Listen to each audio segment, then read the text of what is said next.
Good morning and welcome to this conversation about the European Green Deal. Today, we have the honor of having with us Sven Golden, member of the Alliance of 19 and the Greens, part of the European Green Party and founding of ATTAC Germany. These conversation sessions have been organized by the University for Europe Network, is today represented by the coordinator Professor Francesco Gil from the Sapienza University in Rome. The European Federalist Movement of Rome and Lazio, represented by its Rome secretary, Simone Cuozzo, in collaboration with Totally Production. After starting, I would like to remind you that this call will be registered. This registration will be accessible to teachers' networks of the universities and schools who are part of University for Europe, and to the members of the European Federalism Movement. I would like to start this debate with some words of the representative of the President of the European Commission, Ursula von der Leyen. She said that the European Green Deal is a new growth strategy, for a growth that gives back more than it takes away. It shows how to transform our way of living and working, of producing and consuming so that we can live healthier and make our business innovative. We can all be involved in the transition and we can all benefit from the opportunities. We will help the economy to the global leader by moving first and moving fast. We are determined to succeed for the sake of this planet and life on it, for Europe's natural heritage, for biodiversity, for our forests and for our seas, by showing the rest of the world how to be sustainable and competitive. We can convince other countries to move with us. After that, I would like to take some words of President Timmermans, and he said that in the first 100 days of the European climate law, he said that to reach a climate and environmental ambition, the Commission will also present the biodiversity strategy for 2030. The new industrial strategy and circular economy action applied to farm to fork strategy for sustainable food and proposals for pollution-free Europe. Work would immediately start for opening up the Europe 2030 emissions targets, setting a realistic path from the 2050 goal. Talking about Green Deal, I would like to ask to Sven Giegold, do you agree with the plan of the Commission in the Parliament? You didn't vote for the von der Leyen proposal. I would like to know if do you agree with the plan of the Commission? For the Commission. Pardon. Well, look, first of all, welcome. This is another opportunity to meet most of you, and that is great. I have to say the position of the Greens in Germany and the Greens as a whole, we are a strongly federalist party. We want to build a true European democracy. This is what it is about. However, I have to smile about the word total EU production. So we are not total EU. With total, we always had our problems, also in the history of our country. And I believe firmly in the originally Catholic concept of subsidiarity. So what can be decided locally should be discussed locally. What can be done in a regional level there, then the national level, then the EU level. And we were never in favor of total EU. I want to say that very clearly. So we are good federalists, and this means in the spirit of subsidiarity. I'm very well, I looking forward now to discussing the Green Deal. And on this, I have to say, the Green Group voted against Ursula von der Leyen as Commission President for two reasons. The main reason was we went in the elections with a promise that a leading candidate of one of the European party families would be elected Commission President. And then Social Democrats and Christian Democrats in the Parliament and Liberals couldn't agree whom of them is the nicest Commission President. So Socialists said and liberals, we will not support the Christian Democrat. The Christian Democrats retaliated and said we will not support with a certain socialist. The result was that now somebody became Commission President who was not standing in the European elections. And this is a profoundly democratic argument. We cannot go to the citizens and say the European elections are the super day of European democracy.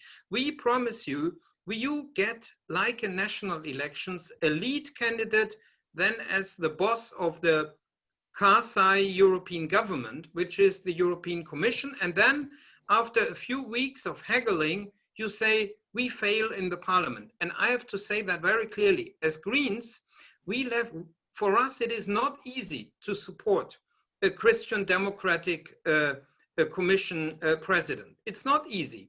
But we left in the parliament negotiation this door always open. And we would have considered, on the basis of a proper coalition agreement in the parliament, voted also for a Christian Democrat, in this case, Mr. Weber. However, unfortunately, the bigger parties threatened each others with vetoes and weakened with this European democracy. And this is the reason why we voted against von der Leyen. And this was not easy because she made a really tempting offer. And the tempting offer was, of course, that in her candidature, she said, I've listened to the climate movement. I'm seeing how climate change is already happening everywhere, not only in the global south, also in Europe. And we see the loss of biodiversity. And therefore, I put this in the middle of my program. So we couldn't support her as Commission President for democratic reasons, but we voted most of her commissioners with only 2 exemptions. So most of the cabinet had the support of the Greens in the European Parliament. And we have a Green Minister of the Environment, Mr. Sinkevicius, and so the Commissioner for the Environment. And now, do we support the Green Deal?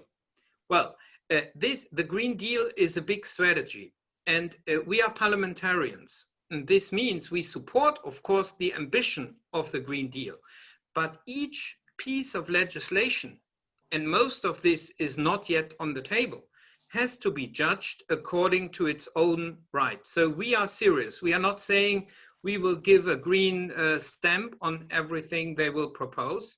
So far, only little is on the table, and in legal terms. And I would like to stress 2 things there. First, the climate law. The climate law is absolutely crucial because it sets the framework for the European contribution in the Paris Agreement context. The climate law has been proposed before the summer by the Commission, and they want a reduction target of 55% towards 2030 compared to 1990. Climate science tells us we need 65%. This is what our children ask for, and grandchildren for some of us. They say this is what we need. In the parliament, the Greens were asking for the -65, knowing that this is a very difficult and demanding target, but it's needed according to climate science. What we received is in a compromise with Social Democrats, Liberals, and the far left, and some progressive Christian Democrats, a -60%. The member states have difficulties even agreeing the -55. And now the negotiations will have to start. And only in December, the member states want to commit to their reduction target, while the governance part of it will be negotiated from now on, because last week, the member states' environment ministers adopted their negotiation position. But the big fight, how much will Europe commit to reduce its CO2 emissions?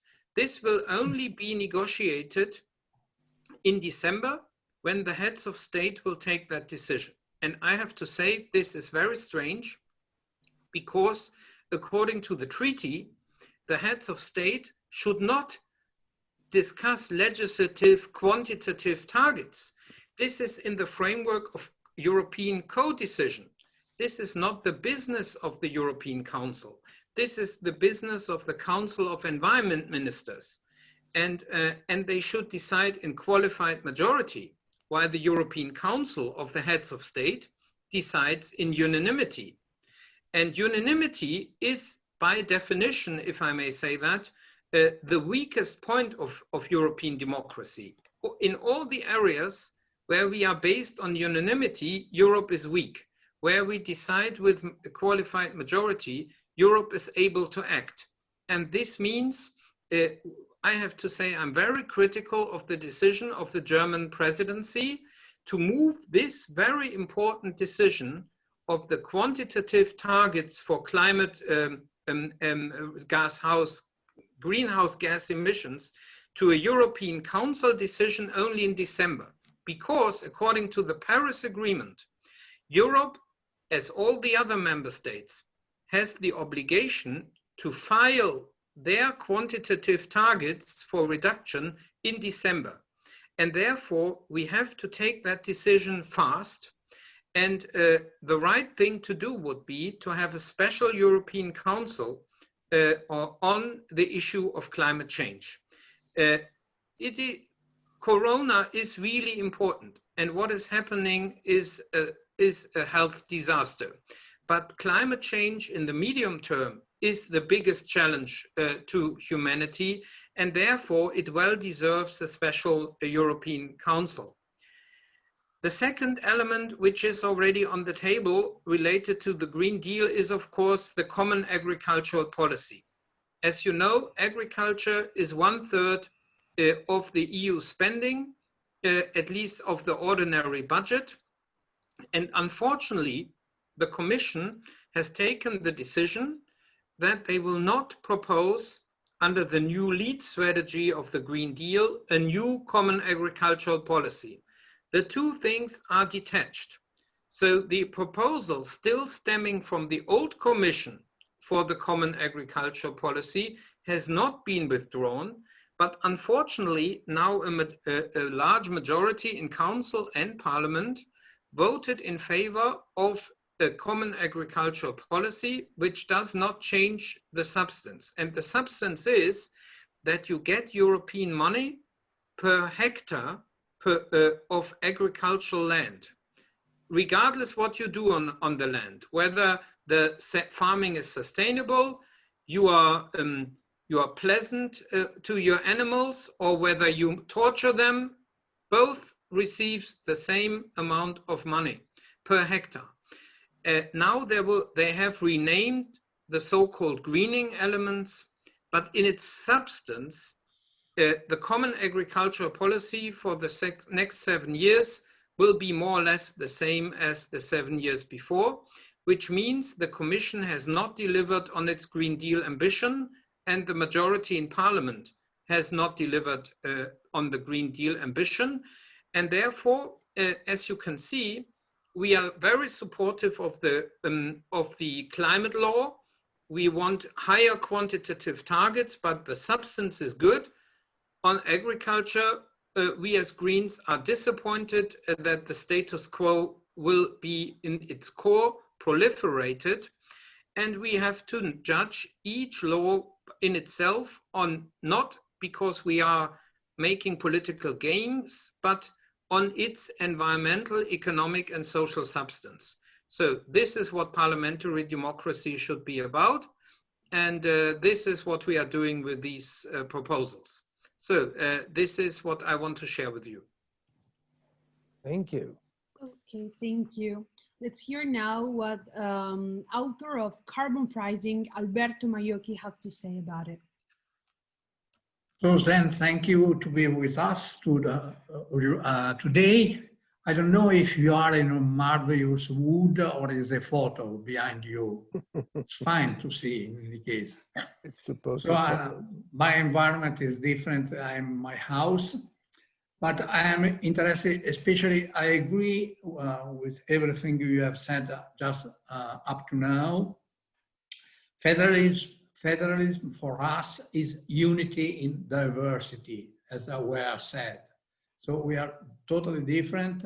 Everybody, every state, every municipality has a right to deal with issues that are important for them, but there are some things that should be done at the common level, and this is what the European Union is about. And also I agree totally with the importance of climate law and to fix quantitative objectives to be reached. And 60% of reduction of greenhouse gas would be a reasonable compromise, but it's difficult to achieve. So my interest is especially in the instruments that can be used to reach this goal, because this is a challenging goal. It's not so easy to cut down emission in this period of time. I'm interested, so I agree, in Europe, 43% of emission are now ruled inside the emission trading system, but there is a large part of emission that are not included in it. I wanted to start from the German decision to extend in Germany, in Deutschland, emission trading system to domestic heating and transport. This is an important step forward, even if, as you have said before, agriculture is still excluded, and agriculture is important as a source of greenhouse gas. But in the German decision, where the Green has played an important role, because the price of allowances was decided before at 10 euro per ton of CO2, and during the negotiation between Bundestag and Bundesrat, with under the push of the Green Party, this price has been increased to 25 euro per ton of CO2. But for me, it's more important the fact that from 2026, the price will be fixed by the market, but with a floor of 55 euro per ton of CO2 and a ceiling of 65 per ton of CO2. This is a very important point in the discussion about the carbon pricing, because we need investors in renewables need to be sure what the price of fossil fuel will be in the future. So fixing a floor, as has been proposed in Germany, is very important. We know that the price of allowances cannot be lower than 55% from 2026 in the future. But there's another important point. If we have the price of fossil fuel on domestic market depends also not only from the price of allowances, but also from the price of fossil fuels in the international market. And investors know that the price fluctuates widely. It has fluctuated a lot in the past. So if the price of fossil fuel diminishes, also it's difficult to, so for them, for investors in renewables, this could mean that fossil fuels are competitive with new sources of energy. So I think we need to protect the European market from variation in fossil fuel price in international market. And from this point of view, what I think is important, or we can envisage, is to have a border carbon adjustment at the border that balance the variation in the price of fossil fuel international market. More or less like the compensatory duties for agricultural policy in the beginning. If the price of fossil fuel goes down, the border tax adjustment increases and the price in the domestic market, in the European domestic market, remains. And this is a guarantee that is useful to invest in renewables. So it's difficult from a political point of view, but I think this is unavoidable from an economic point of view. I would like to know what you think about this. Yes. Moderator, shall I respond directly or? Yeah? Please, please. So, okay, this is highly getting now really technical, but I would like to try to disentangle that a bit. So first, the climate objectives are a bit beyond words of this is difficult, because I find in German we have a saying when it comes to politics. It says, the children, die Kinder fechten's besser aus. So the children will achieve a better life because what they achieved in political struggle.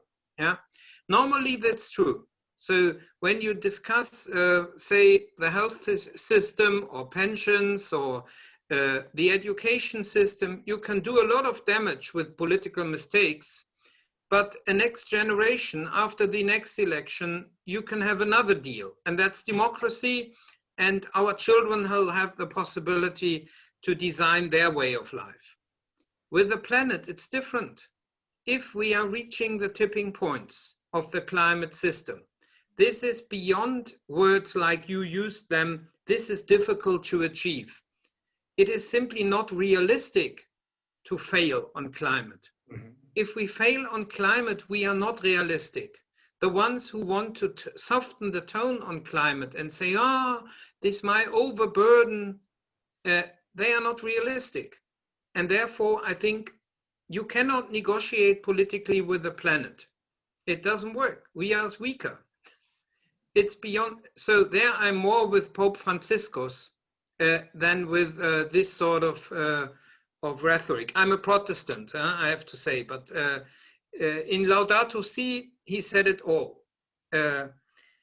Beyond that, the question is, but nevertheless, the question is how to get in the real world to a realistic climate policy. And realistic climate policy means ambitious.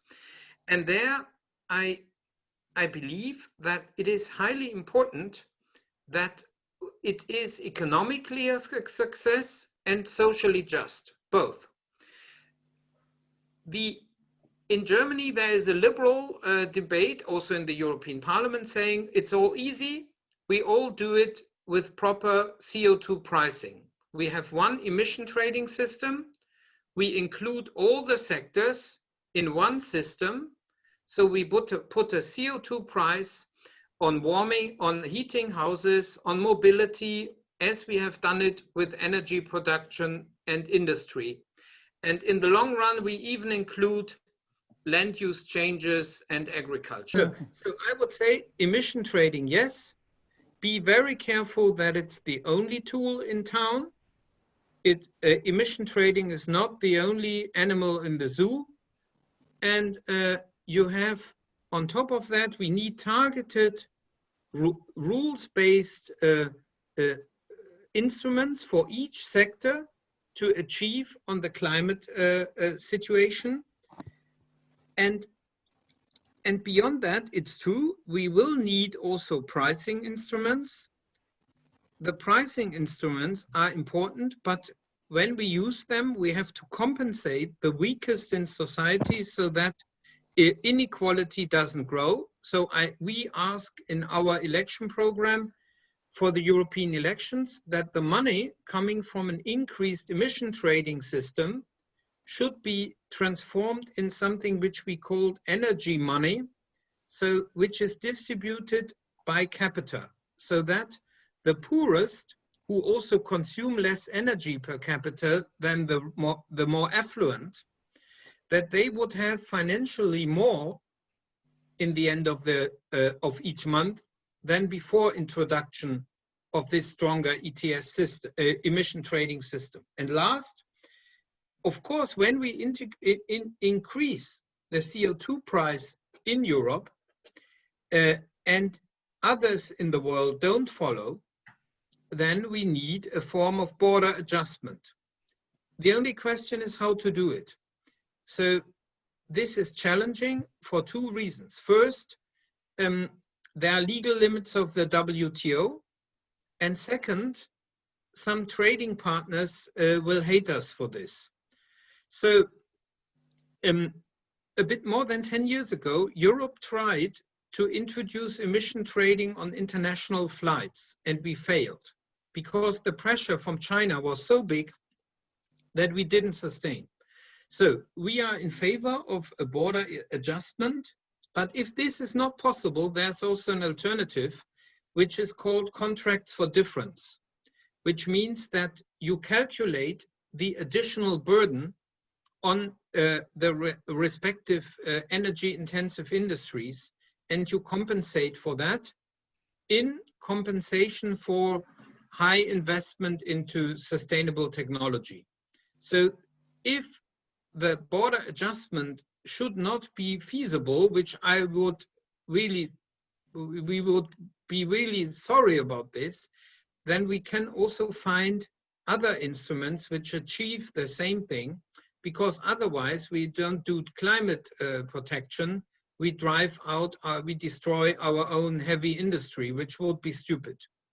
So we do want also the traditional industry to be successful in Europe. Yeah, so that is what I have to say on what you said. Okay, let's hear what Professor Francesco Gui has to say about it. What do you think about Italy? Are Italians interested in these matters? Do they participate? And why there are so few Greens in Italy? Do you have an idea about this? Well, I would really be careful judging here. First, if I see the size of your Italian flags, I believe you know much more about Italy than I do. So I would leave that. The 12 stars.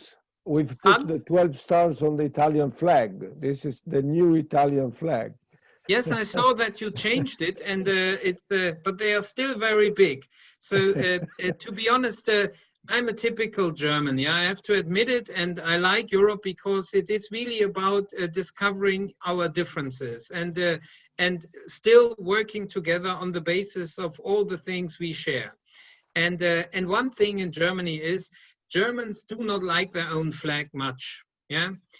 This is because of our history. We made a lot of bad experience with our flag, even if not with this one, which is fine, the black, gold, and red, but of its historical origin. But however, large flags are irritating for many Germans in particular. So I put European flags everywhere. I'm very careful with our own one. Anyway, it is a neurosis of the Germans, you know.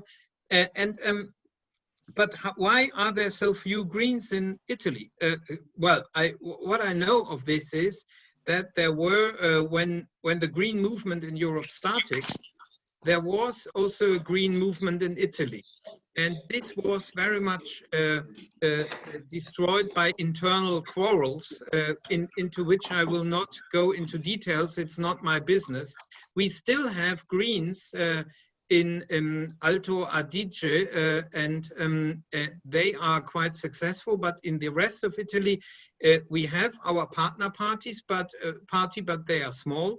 And I would hope, and I think it would be good if there would be a strong Green movement, because as you could see from your kids, the climate concern, the concern over the environment connected with a European vision is very much at the heart of your young generation as well. The two countries where the Fridays for Future movement turned out the biggest numbers was in Europe, was Italy and Germany. And so you can see the young generation is ready, but it needs people who are ready to build the respective institutions and create a positive vision without quarreling all the time. I put it like this. and parties need time to mature. And if you look at the center left in Italy and how much, what a mess this was over the last 30 years, but I leave that to you. It's not my business. We are also helped by our governance system in Germany. So we are all the time on the Länder level in government, everybody. And this helps to mature parties. And then we have this 5% threshold, which also helps not to split, because we have to work together, otherwise you cannot win. But I leave that to you folks. Thank you. Anyway, you can put also the 12 stars on the German flag, so we feel closer, we'll be closer in the past. As long as it's not 5 stars, I quite agree. But I leave that to you. Yeah. Perfect. We'll propose it to the European level. 12 stars, 5 stars is really a mess of stars. Yeah. Perfect. Please. Now I know that there is Simone Quazzo that want to make a question. So here. Hello. Thank you, Mr. Giegel, for participating in this webinar. I also want to congratulate you for renewing your commitment as a board member of the Spinelli Group of the European Parliament. So it's important also for us as federalists to have this voice directly in the European Parliament, especially in this period of negotiation and some clash with the Council for having this strong programs enacted, like the Next Generation EU and the Multinational Financial Framework. My question is, well, I try to do 2 brief questions, if I may. One is there is a link to one of the issues that the federalists are claiming in this month. That is the launch of the Conference of Future of Europe, and in that sense, how is important also for creating more awareness of the importance of this transformation of the society, of the economy, of our way of life into a more sustainable and more green way of life, to have in a European stage, in a European fora, like the Conference of Future of Europe, in which civil society can directly be involved. How is important also for this strategy, for this policy, to have it launched as soon as possible, and if you know some insights of if the German presidency of the Council has the intention to start concretely proposing the launch for the next year. And the second question concerns instead China, for example, because I would like to know if China on this climate strategy and this European commitment, that also at the world level to act as a leading example for renewing, for a climate player, let's say a global player on climate change issue.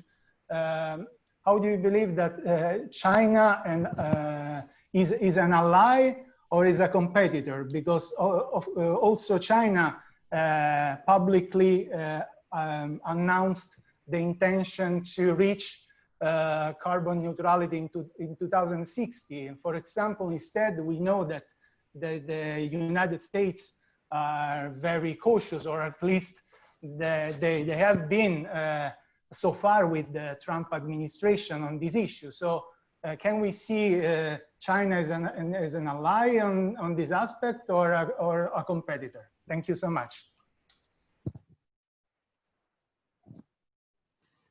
Well, I would say, of course, on the world level, achieving what is needed for ecological and economic stability, including, of course, peace, is nowadays very hard without also dealing with China, and therefore we have to cooperate and continue cooperating with China. But I would call China not simply a competitor.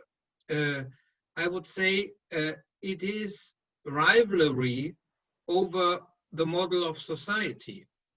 And what is happening in China is a counter model in many fundamental dimensions to European civilization.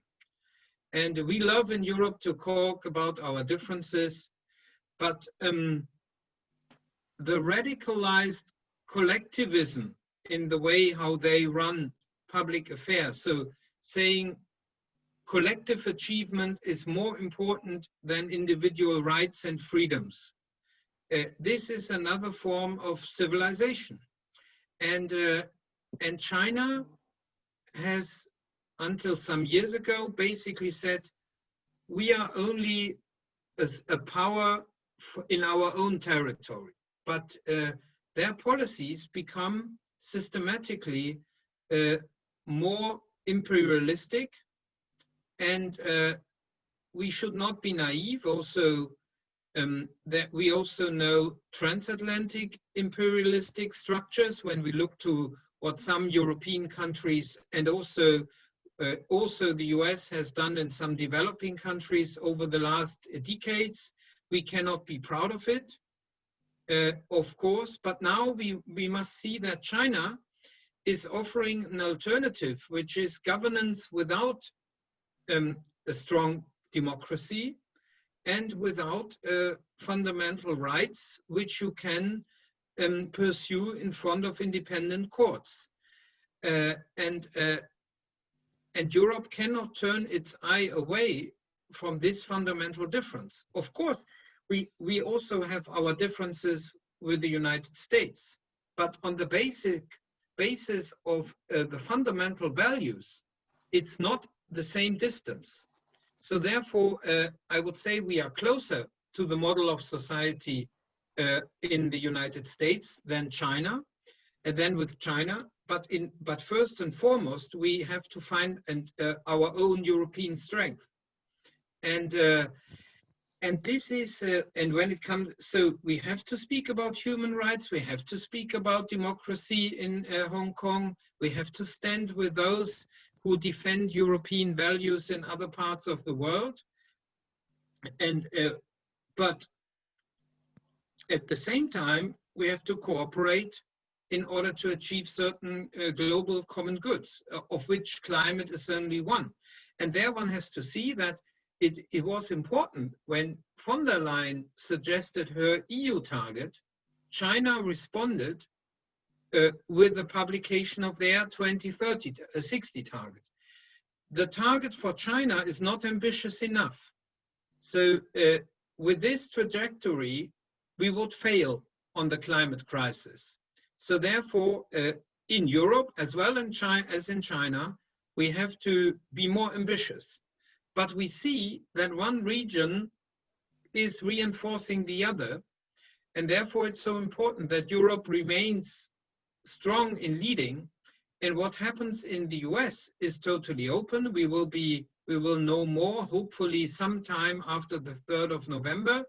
That we do not know when we actually will know is already part of the disastrous developments in the US. So no election in Europe is decided only weeks after the day of election. We can be happy that we don't have that. We can hope that there will be a more friendly government. We never had a US government which was actively against European integration. So we can only hope that this comes to an end, but we should not be naive. The US is deeply split, and it will continue to be deeply split. Already, Obama and Bush was a big change, and there are the American society is split, and therefore we will have to adapt to instability in the transatlantic relation, which is another argument why Europe has to develop its own strength rather than hoping that there will be a re-emergence of a transatlantic unity with Biden, which is not likely to come. But on climate, certainly, and on many multilateralism issues, the atmosphere will improve. And that we have to use, but without not forgetting that we first and foremost have to build a European capacity to be an actor on the global level. Thank you. Okay, thank you so much. I guess we have now some questions. I would like to give the word to Eyesight. I say there is the first person who asked me a question.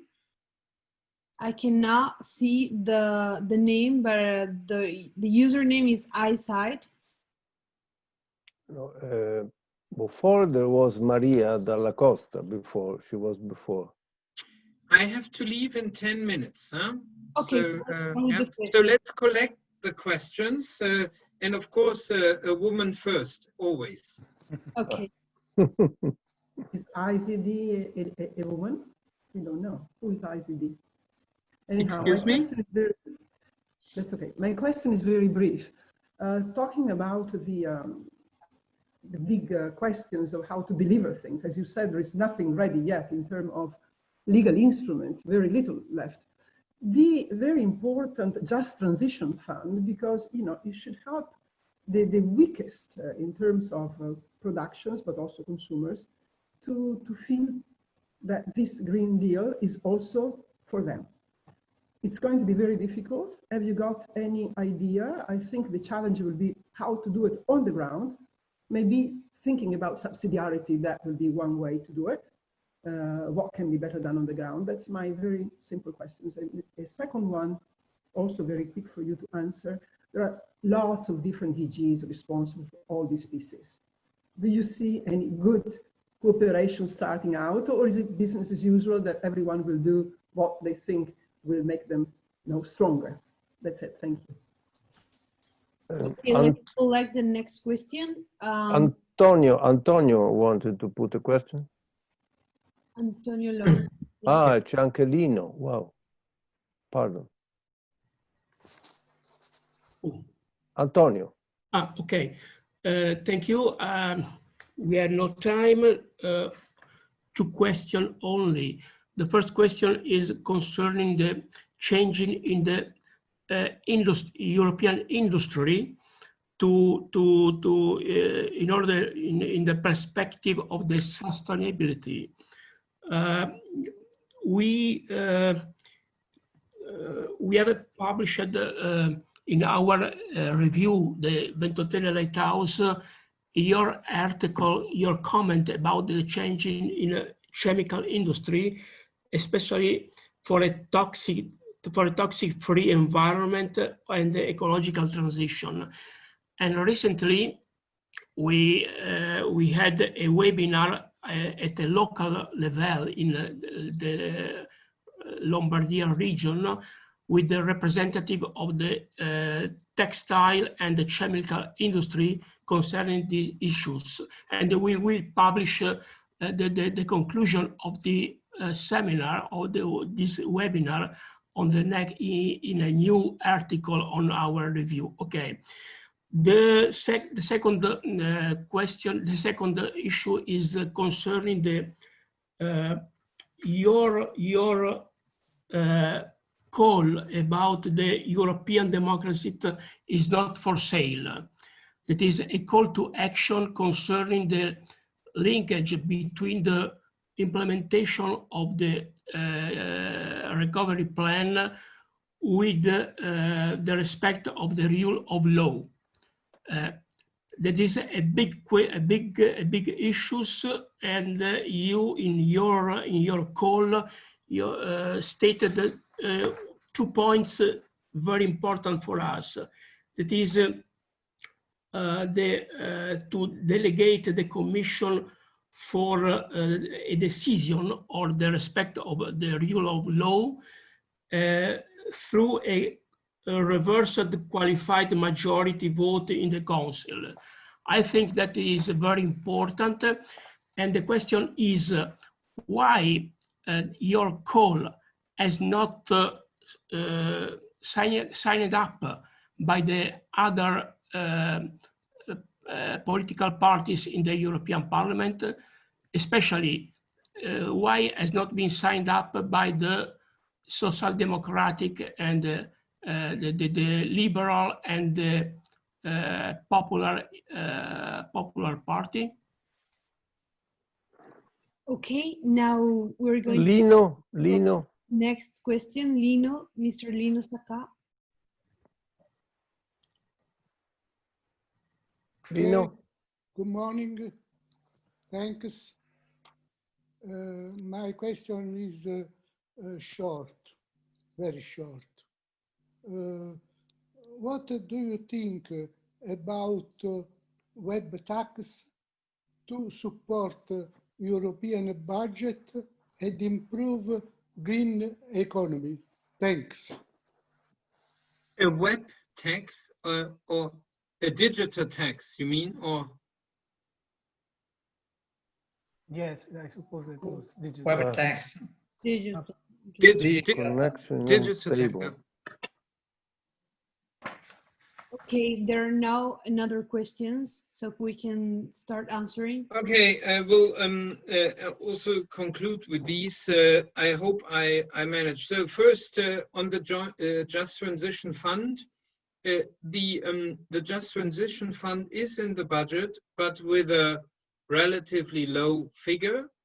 And as you know, when Next Generation EU came, the Commission suggested to top it up with 40 billion euros.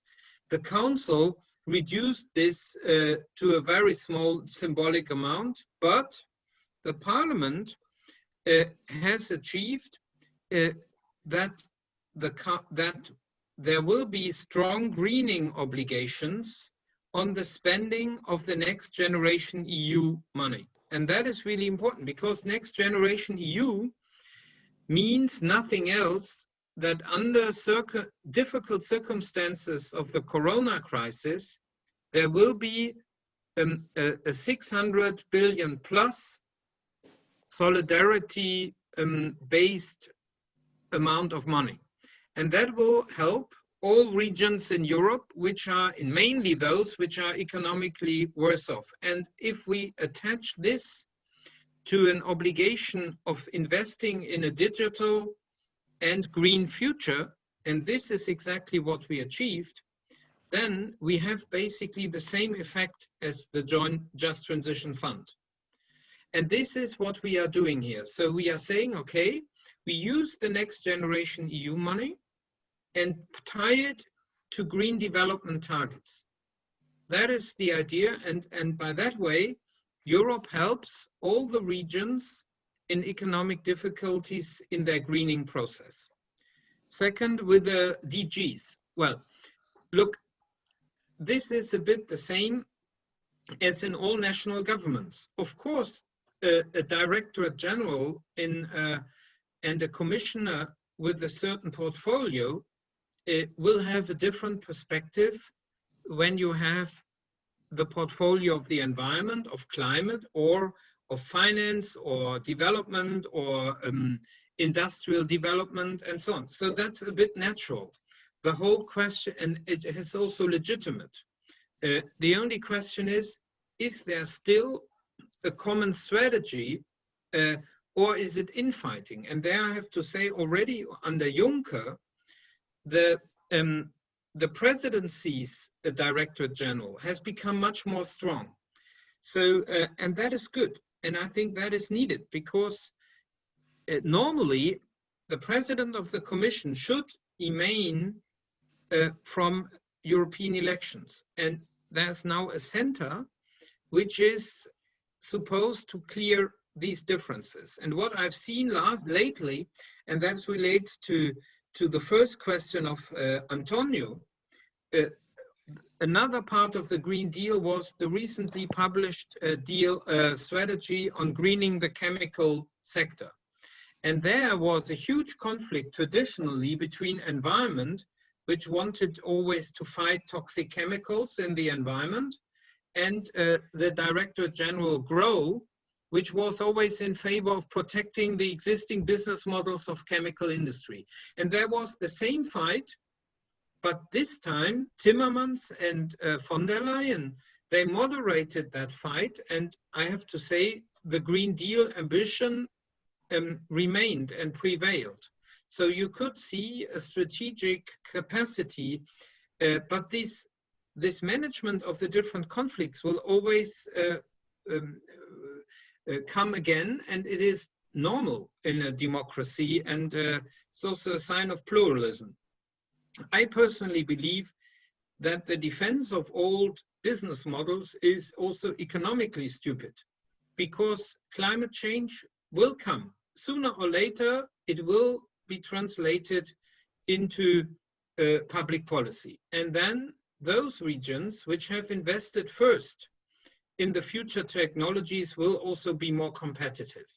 And of course, existing industry, in particular with its short-termist management contracts, where you get compensated according to the changes on the stock exchange in the short term and not by the success of a company in the long run, will always tend to defend the current business model rather than the maximum future investment. And therefore public policy may not follow short-termist lobbies, but must be economically efficient and intelligent in the medium and long term.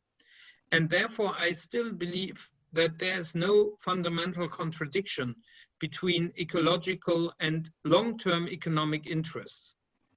Well, then this call from which Antonio mentioned on democracy is not for sale. Yeah, well, look, in politics, party pluralism is also a reality.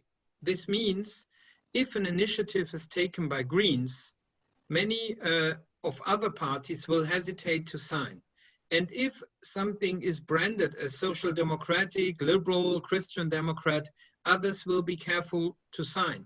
If things are started from the beginning in a pluralistic way, then you also get more pluralistic signatures. And therefore, I do not complain about colleagues in other parties here. This was a Green initiative. It has been signed by Greens. This is legitimate. But we have strong public commitments of the group leaders of all the pro-European groups for a strong rule of law mechanism. And therefore, this has already been done. So you can read the common statement of Sassoli, of Weber, of Ikratze, from the S&T, whom I can't pronounce, I have to apologize, the leaders of the Greens and the leader of the Liberals. So that's all fine. The only problem is that for any budget decision, you need unanimity for the in the Council. And Hungary and Poland have simply said, if there is a workable, strong rule of law mechanism, there will not be next generation EU and not an MFF. And the negotiations are extremely difficult. The parliament is fighting, and at the same time, there's tremendous pressure, mainly from the countries in the south of Europe. The money has to flow now. We need it now. We are in a desperate situation. And of course, the Council knows that the Parliament, the European Parliament, will not uphold for a very long time the flow of the money. So I tell you, for a German Green, it's very difficult. We have always fought for more transfers in Europe. We want more transfers in Europe. And therefore, everybody knows sooner or later, the Parliament cannot block anymore. And the Council knows this as well. And that is a big problem, and therefore there will be, as always in Europe, a compromise.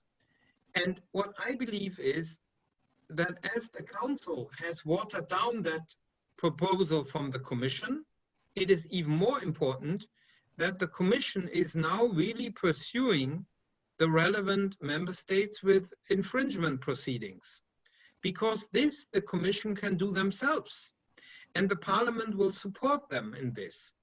So I'm asking myself, why is there now, last week we had finally the opening on infringement proceedings against Cyprus and Malta because of the sale of passports, which is a scandal that a European passport is for sale. But why have they not opened infringement proceedings against Spain and Portugal? Because they do the same with visas. So I think the Commission should be much more rigorous in treaty infringement proceedings, in particular when it comes to everywhere where such a case can be made on the basis of existing EU law. And there's much more room for this, and the Commission should be more courageous. This is much more realistic than believing that the member states will shoot their colleagues in the foot. Normally they don't do that. And and then the digital tax finally.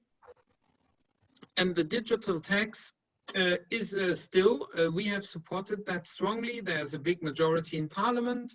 Why is there no progress? Because the member states, in particular Germany, I have to say, prefer a deal in the OECD and has blocked for more than 2 years now the European version. Macron has been in favor of moving forward in Europe and then trying to find an agreement with America, while the German approach is rather, let's try first to find an agreement with the Americans.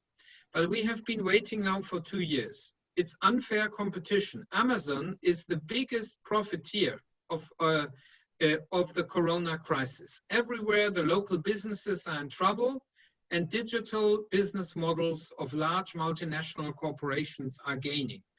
And this is, we have to respond to this, that at least these companies also pay a fair share of taxes in Europe. And we cannot wait any longer.